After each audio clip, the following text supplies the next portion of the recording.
Okay, today we're here at the National Vietnam War Museum. Now, you might be wondering, why is the National Vietnam War Museum in north central Texas, just outside of Mineral Wells? Well, there's a reason for that. I believe there's no better place for us to have this museum than here. Now, you can go down to other places like Fredericksburg, you'll see the National War in the Pacific Museum, which is a fantastic place. I highly recommend you go. This is it's the first stage of the National Vietnam War Museum. And we'll talk about more why this is the perfect place for it here just outside of Mineral Wells. There are many Vietnam War memorials throughout the country, including the Vietnam War Memorial in Washington, D.C. These memorials have done much to aid in the healing of the wounds brought on by this conflict, but they do not provide an opportunity to reflect knowledgeably on the many other aspects of the era. This turbulent period influenced events in much of the world and still impacts those who lived through it, as well as subsequent generations and governments around the globe. The museum is very clear about the mission to provide an understanding of the era and not just the war. The National Vietnam War Museum serves to help us understand this conflict and the impact it has had on millions of people around the world. At its peak, over 500,000 U.S. soldiers, sailors, airmen, Marines, and Coast Guardsmen were serving in Vietnam, along with millions of Vietnamese and thousands of Australians, New Zealanders, South Koreans, Thais, and Filipinos. You might also be asking yourself, why is the Vietnam War Memorial just outside of Mineral Wells, Texas, and not in some place like Washington, D.C.? The answer to that might surprise you. In reality, there might not be a more appropriate place that is as important in telling the story of the war itself than here.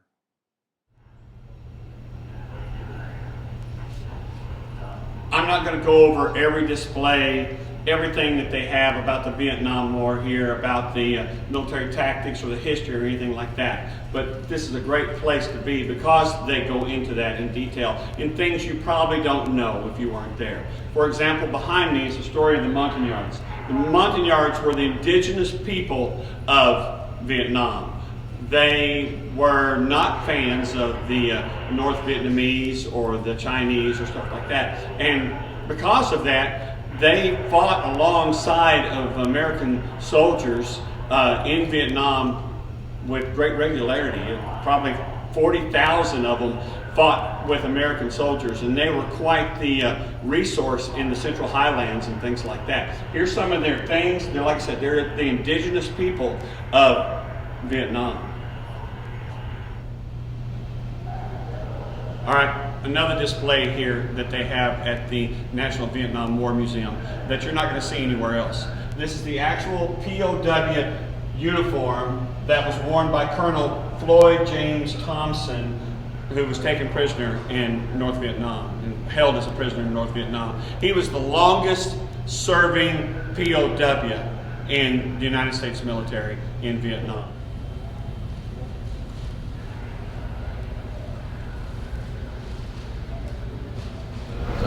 This helicopter was the first, not this specific one, but one just like this, was our first trainer here at Fort Wolters.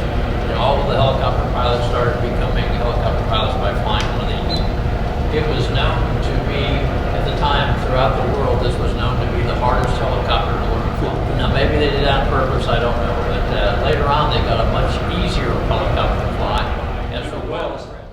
In my mind, this is the best place to put a museum about the Vietnam War, given its proximity to Fort Wolters. Because Vietnam was, come on, let's be honest, was all about the helicopter. I mean, to be honest. The press designated it the helicopter war. Right. We didn't think that up, they did that. But Yeah. The guys that started this, all of us had flown helicopters in Vietnam. We were all Army helicopter pilots. We all had been to Vietnam, some of us twice. And we all were in different places in Vietnam, so we have the complete story on our board of directors. If had the board of directors together and had a question about Vietnam, somebody in the room can tell you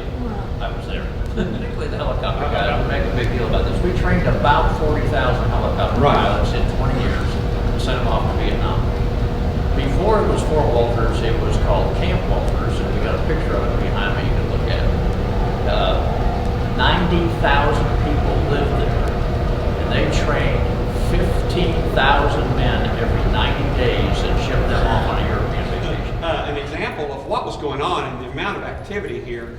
I read that there might be 1,000 or more takeoff and landings every day. People doing training, and one reason for that was because you had 28 airfields.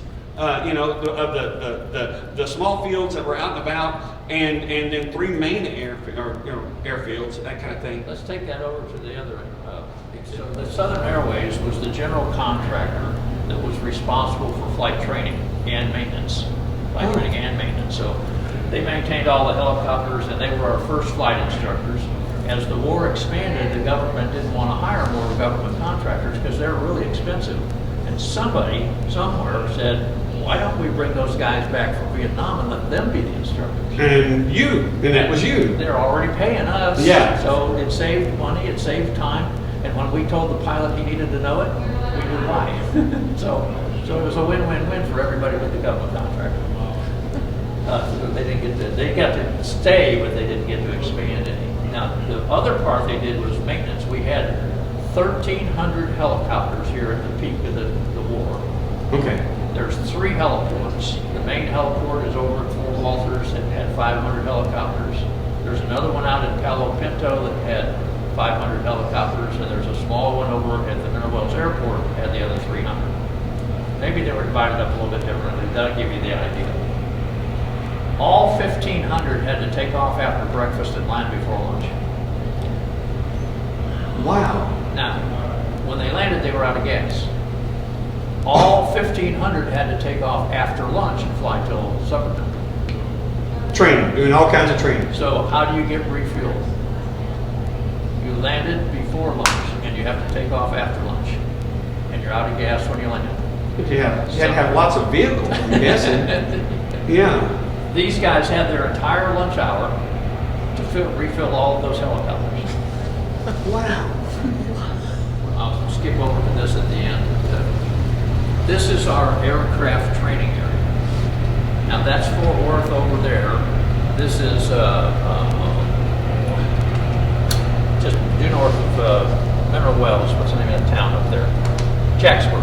Okay, yeah. This is Jacksboro. This is Breckenridge out here, and this is Stephenville. Right, sure. And Yeah. that's Fort Worth. That's our training. Okay, see, I always pictured your training taking place in and around or over the military reservation. And I thought, how on earth is that possible? And what you did was you had a gigantic piece of airspace that you trained in. 500 of those took off from the main heliport, fanned out like this. 300 took off from the airport and kind of went to the south. And 500 took off out here in Palo Pinto, and they went out in this direction. Live with every day. 68,000 square miles was our training. Wow. 68,000 square miles?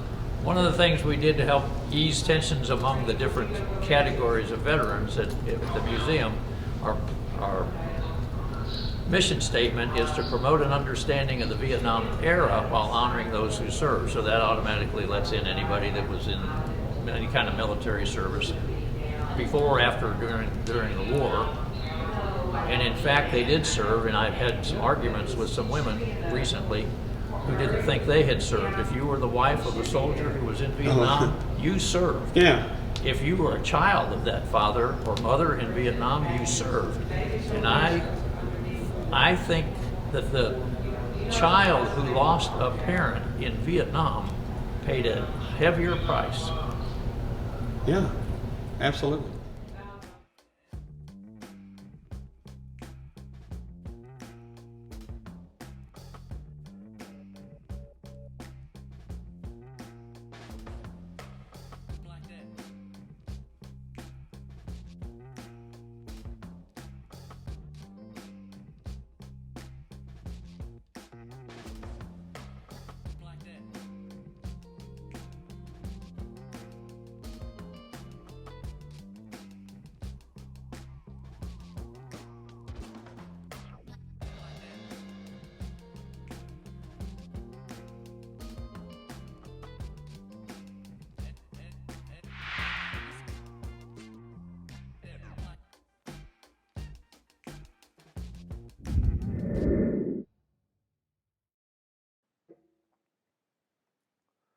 The National Vietnam War Museum is located less than a mile and across the street from what was Fort Wolters, Texas.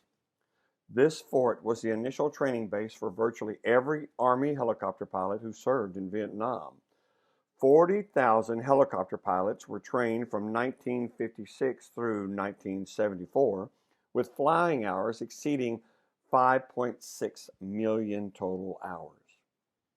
From 500 to 550 helicopters were in the air at any given time, and there were, on average, 2,000 takeoffs and landings daily, Monday through Friday, making Fort Wolters one of the world's busiest airports. The post had 25 remote training locations called stage fields on farms and ranches scattered all over thousands of square miles of North Texas. Most of the fields were named after actual Vietnam locations in order to prepare the students for serving there. Some of these fields were hundreds of miles away and oriented on the map to have the same relationship to each other as the real places. So my first job as an adult, I was 21 when I got to Vietnam. My very first job was to fly around in a helicopter and let people shoot at me. Now, who would you hire for that job? Seriously, like that? As a normal person?